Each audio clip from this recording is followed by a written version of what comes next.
Hi, I'm Michael Kralik with Western Technology. This is August of 2024, and I'm going to show you the easy operation of the UVA BODYLight. With a charged battery connected to the light head, all you need to do is press the green button for the visible light to turn on.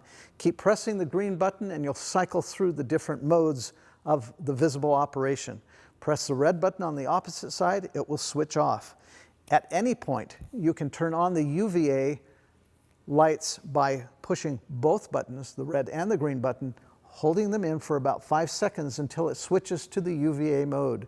Once it's in the UVA mode, which will be a low power mode to begin with, press the green button one more time and it will switch to the high power UVA mode. To switch it off, just press the red button on the opposite side. When you press the green button again, it's back to the visible operation. That's how simple it is to operate the BODYLight.